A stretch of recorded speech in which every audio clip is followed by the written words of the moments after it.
I'd spent the last 3 weeks stalking this car on Instagram like it was my ex-girlfriend, driven 5 hours to check it out, and gotten the what's what on the build. Well, I'll leave it to you to guess what's next. Devil.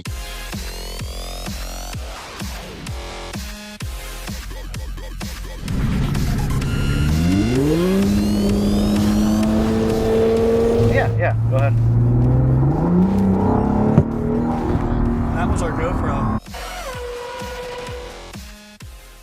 Cool intros and dismounted GoPros aside, this thing is pretty awesome when it comes to creature comforts. I wasn't in the car for 2 seconds before something weird started happening.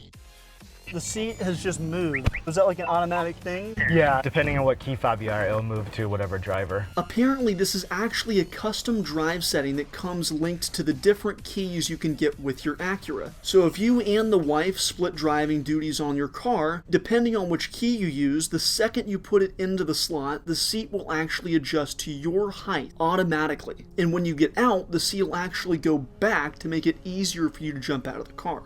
And after a quick rundown on how to fire up the car, we were off. Yeah, there you go. And we want to have it real wide for this exit. Yep.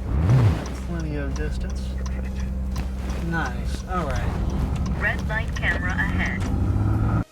One of the first things I noticed the second I pulled out of the parking lot was how much of a lifesaver the suspension lift is on this car. It's a iLift from SOS. So it uses still parts of the stock suspension, part of its own suspension, so it still maintains all of the performance aspects.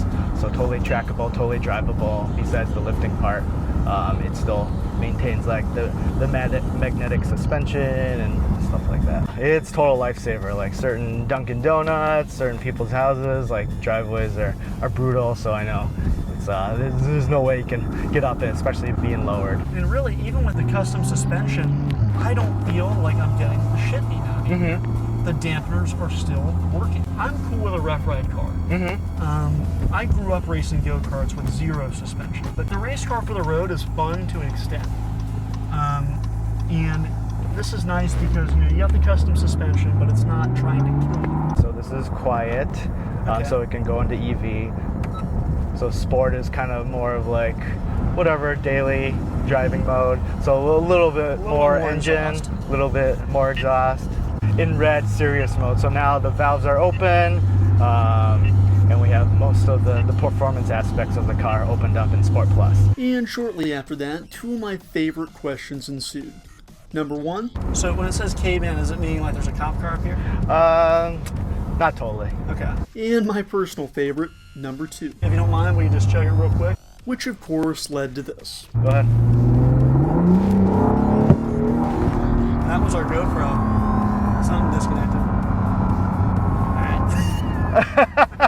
Oh snap. It's still there, right? Yeah, it's up there. Okay. It'd be stopped if it weren't. That's why we have the chaser car. Oh, that's good. It probably flipped over. So. Oh man. The GoPro sections couldn't handle the your little push. Now let's list some of the concerns on my mind at this point. 1. Is my GoPro destroyed? 2. Is my mount destroyed? And oh yeah, 3. Is the carbon fiber wing and roof on this Acura NSX destroyed? Can you say No worries though, everything was fine, we switched out the mount with a better one, and we were back on the road. With all the insanity out of the way, I finally got the chance to sit back and enjoy the NSX's noise. And my god, does it sound good. There's no speakers or anything like that, like the typical BMW There's no Japanese trick. There's no fake noise at all, but I think there are openings to pipe some of the noise into the bay. One of the greatest parts about the NSX is the variance in its driving modes, and by that I mean the fact that it can be anything that you want. In quiet and EV mode, it can be your calm, collected city car, and then when you kick it up to the Sport Plus and track modes, you can pretty much break any traffic law in the state within about 3 seconds. But it's also not touchy. Very comfortable, very usable. You know, my previous cars, they weren't slow or anything, but it's just with the hybrid off the line, like Teslas, and then you got the engine kicking in afterwards. It's very nice. Very nice power. I hope that wasn't too stressful. I know this is your baby, so I didn't want to... Yeah, no, I appreciate you taking it very carefully and slowly and driving it, nicely. No, I appreciate that. Thank you. And with that, it was time to part ways. But before I go, I've got to say that I used to be a bit skeptical about modifying supercars. It just seemed like the line that shouldn't be crossed to me. But this car changed my mind. The way that Paul has made this his own piece of art, but in a subtle but tasteful sense, with the GT3 accents and the various modifications he's made to this car, have really changed my mind and given me a whole new outlook on supercars. Not to mention the fact that this car looks absolutely stunning at any angle. So I've got to end this by saying thanks to Paul for letting me check it out, and a huge thanks to B-Rogue for being able to make this car what it is today. My name's Nathan Burke, this is Race Rave. As always, thanks for watching.